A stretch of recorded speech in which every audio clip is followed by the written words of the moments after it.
August 28, 1999. It's a humid night in August in Dartmouth, Nova Scotia. A group of friends gather for a party at a house on Joseph Young Street. Sometime after 1 a.m., 19-year-old Jason MacCullough decides to leave the party alone. It's just over a 1-kilometer walk to his parents' home on Russell. He takes a shortcut through Highfield Park, a children's playground connecting Joseph Young to Pinecrest Drive. It's a well-known and well-trod path. Jason has walked it before. At 1:30 a.m. on Saturday, August 28, 1999, Jason is shot in the back of the head at near point-blank range. Residents of the duplexes surrounding the park hear the shot and sound of footsteps scatter. They call police. At 2:30 a.m., Jason's body is found on the path, between 100 and 104, Pinecrest Drive, less than 6 blocks from his home. Jason MacCullough was never involved in criminal activity. At the time, police said they had no motive, no suspects and few leads. His murder was, and is, considered to be a completely random act of violence. For investigators, these are among the most challenging types of crimes to solve, even more so in communities like Dartmouth, where tension between the community and police have enforced what some consider a code of silence. For families, it's a defining, inexplicable loss. Who was Jason MacCullough? He was the sweetest guy you could have met, would give you the shirt off his back, and I know that he did in one case, like that's kind of guy that he was. To understand the shock and senseless evil of Jason's murder, you have to understand the person he was. Vanessa Clark was 12 years old when Jason died.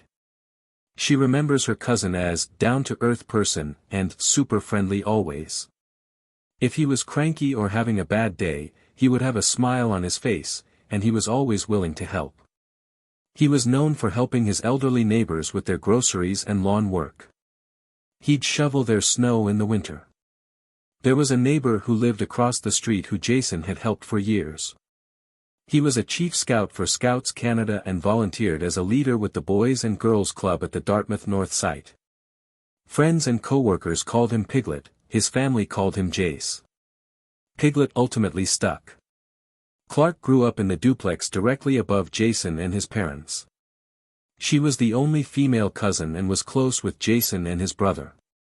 We used to play outside with water guns, and they would teach me how to play basketball, she says, adding, they didn't make me feel like the girl. They'd make me feel like I was family. Jason loved music, especially R&B. He had graduated from Dartmouth High School the year before and had been accepted to St. Mary's and Dalhousie University. He'd thought of joining the Navy to fund his education. Jason had also worked at a gas station, and Clark says he was known for his excellent customer service. All his friends agree with that too, she adds. Jason shared many of the same friends as his younger brother, and Clark says they all thought of Jason the same way. He was the sweetest guy you could have met, would give you the shirt off his back, and I know that he did in one case, like that's kind of guy that he was. Jason had just celebrated his 19th birthday on July 9th. They think that the person, the suspect, that shot him was looking for someone else and it was a mistaken identity kind of thing, Clark says. Should the answer to who killed Jason ever come, his murder will never make sense. He was simply in the wrong place at the wrong time. On August 29, 1999, Carolyn and Alan MacCullough made an emotional plea for information about their son's murder at a press conference. They described him as a shy and giving kid. We might have overprotected him a little, but we never thought something like this would have happened in North End Dartmouth, Alan said. We had 19 good years with this kid, said Carolyn. I only wish we could have more. Edmonton Journal, August 30, 1999. I'll never forget that morning ever, Vanessa says of the morning she found out that Jason was gone. It was just like it was yesterday. On Saturday morning, she returned home after spending the night at her friend's house to find both her parents upstairs in their room. She could tell they were upset and knew something was wrong. Her dad was home from work. He always worked Saturdays. They told me, go do your paper route, come right home, we have to talk to you, she says. Vanessa rushed to complete her delivery of 32 papers throughout the neighborhood. When she returned, her aunt was downstairs. They took me in the bedroom and they told me that my cousin Jason was walking home last night and he was shot. And I remember going, "Did he live?" And they said no, he passed away, she says. And it's just, after that it was a little bit of a blur. That's when family started coming over. Then, the story came out. The next day after that, the 29th, I was delivering the newspaper with the front page. The whole front page of the Chronicle Herald was my aunt's face bawling her eyes out, and I had to deliver 32 papers around the neighborhood looking at my aunt. And that's all it was, literally for the next 2 to 3 weeks, every day on the front page was my cousin. Vanessa would read the articles before she made the deliveries. I literally was in the front of it every day. She says she'll never forget the front pages of those papers. That year, she began grade 7. What she remembers most is that everyone knew her cousin. At one point, he'd gone to the same school. It was literally like living in a nightmare that I never expected to live. Clark says Jason's passing was the first major death to happen in her family. It was really, it still is, kind of surreal. She said that when Jason passed, everything kind of fell apart. Throughout the 1990s, Canada experienced a decrease in violent crime. By the end of the decade, Nova Scotia was the only province to report an increase in violent crime, Statistics Canada. The murder of Jason MacCullough is one of 100 cases listed in the Rewards for Major Unsolved Crimes program, which offers tipsters a reward of $150,000 for information in certain cases. Many of these occurred in the 90s. But Jason's murder is unique. He was a 19-year-old kid who had never been involved with criminal activity. There was no financial, sexual or personal motive. Jason wasn't robbed. Whoever killed him took nothing of value.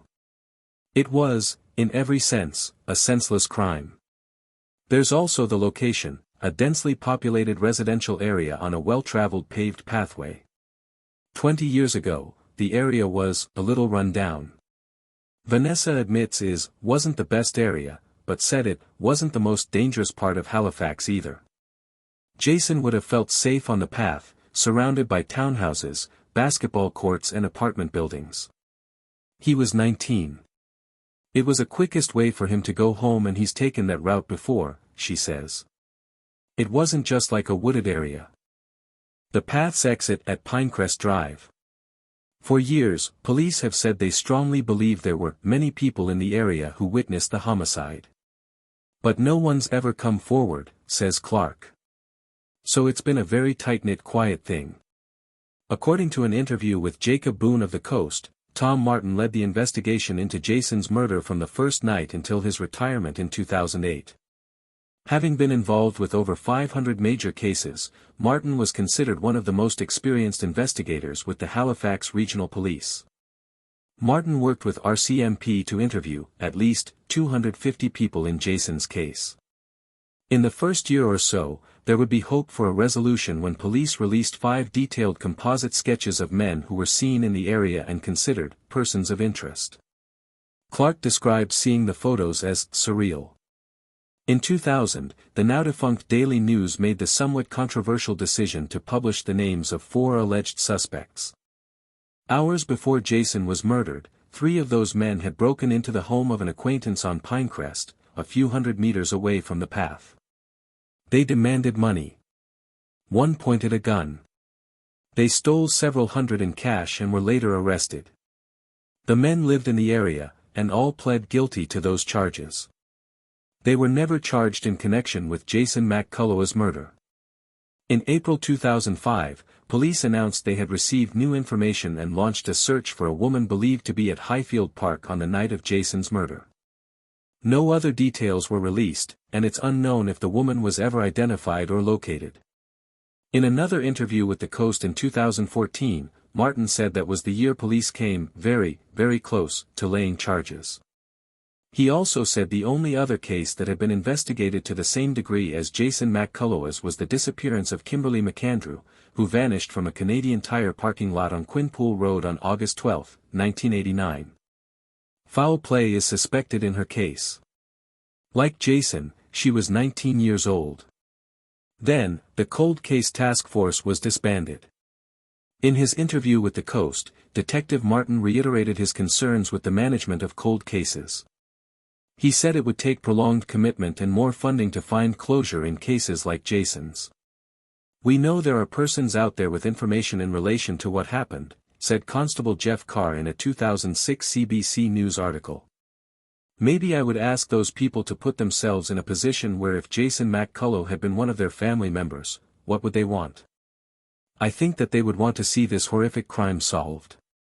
In the same article, Constable Carr said the case would not move forward until a witness was found, adding that witnesses would not be charged with failing to report a crime. "It's just going to take the right person to step forward. There's people who've witnessed it and are living with it.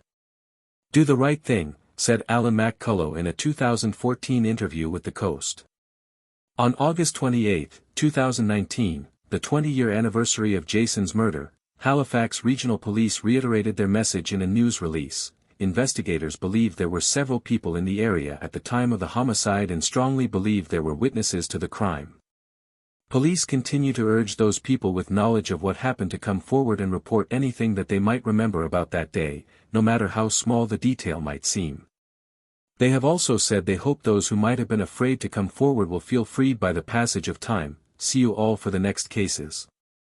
Please like and subscribe to my channel to support me.